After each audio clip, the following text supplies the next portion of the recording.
श्री कृष्ण जन्मभूमि और ईदगाह विवाद में 1 जुलाई को अगली सुनवाई होगी, लेकिन इस सुनवाई से पहले ही हिंदू पक्ष ने मांग करना शुरू कर दिया है कि कान्हा की 14 एकड़ जमीन के जिस हिस्से पर ईदगाह बनी हुई है उसे तुरंत खाली कर देना चाहिए।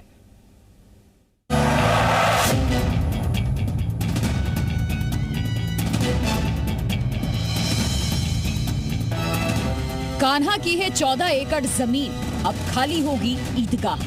श्री कृष्ण जन्मभूमि और ईदगाह विवाद भले ही लंबे वक्त से चल रहा हो, लेकिन अब कोर्ट में श्री कृष्ण जन्मभूमि और ईदगाह विवाद पर कोर्ट की कार्रवाई तेजी से होने लगी है। श्री कृष्ण जन्मभूमि से सटी हुई शाही ईदगाह मस्जिद को हटाने की मांग करने वाली एक याचिका पर मथुरा के जिला जज ने आज पहली बार सुनवाई की। जिला अदालत ने आज आदेश की कॉपी सभी पक्षों को उपलब्ध करवाने की कवायद भी की है और अगली सुनवाई 1 जुलाई को करने को कहा है। ये याचिका 25 सितंबर 2020 को सिविल जज कोर्ट में दाखिल की गई थी, जो ईदगाह मस्जिद को हटाने की मांग करती है। लखनऊ बेस्ड रंजना अग्निहोत्री और 6 अन्य ने इस तरह की याचिका दायर की थी, जो लंबे समय से पेंडिंग चल रही थी, लेकिन अब सुनवाई शुरू हो चुकी है। एंटायर डॉक्यूमेंट्री एविडेंस और जनपद न्यायाधीश महोदय के ऑर्डर को देखने के बाद कोर्ट ने आदेश किया कि हमारा सूट रजिस्टर्ड किया जाए। क्योंकि अपोजिट पार्टी अपेयर हो गई थी, तो कोर्ट ने निर्देश दिया कि इनको, जबकि हम कॉपी दे चुके थे, उन्होंने केवल डिले करने के लिए कहा कि हमको कॉपी नहीं मिली। इवन देन हम उनको कॉपी दे देंगे और ना next date will be fixed for the reply of the defendant in this case. Shri Krishna Janmabhoomi और ईदगाह विवाद भले ही पुराना हो, लेकिन अब इस पर हिंदू पक्ष पूरे दमखम के साथ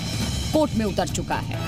13.37 एकड़ की कुल जमीन में करीब 11 एकड़ जमीन पर श्री कृष्ण जन्मभूमि है, जबकि बाकी करीब 2.5 एकड़ जमीन ईदगाह के अधीन है। शाही ईदगाह के पास इस जमीन को अवैध कब्जा बताते हुए कोर्ट से मांग की गई है कि वो ये करीब 2.5 एकड़ जमीन को श्री कृष्ण जन्मभूमि में शामिल करने की अनुमति दी जाए। विवाद में कई पक्षों के अलग अलग दावे हैं। आज भगवान श्री कृष्ण विराजमान की तरफ से सितंबर 2020 में दाखिल याचिका पर सुनवाई हुई। ये याचिका खारिज हो गई थी, लेकिन पुनर्विचार याचिका को स्वीकार कर लिया गया और कोर्ट ने इस पर सुनवाई शुरू कर दी।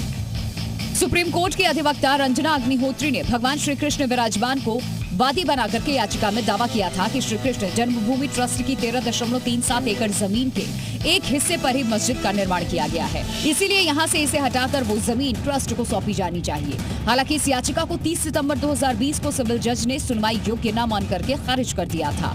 हालांकि अब कोर्ट ने माना है कि याचिकाकर्ता को दावा करने का अधिकार है। अब ये माना जा रहा है कि इस मामले में शाही ईदगाह मस्जिद की प्रबंधन कमेटी जिला कोर्ट के आदेश को चुनौती देने का कदम उठा सकती है। ब्यूरो रिपोर्ट, जी मीडिया।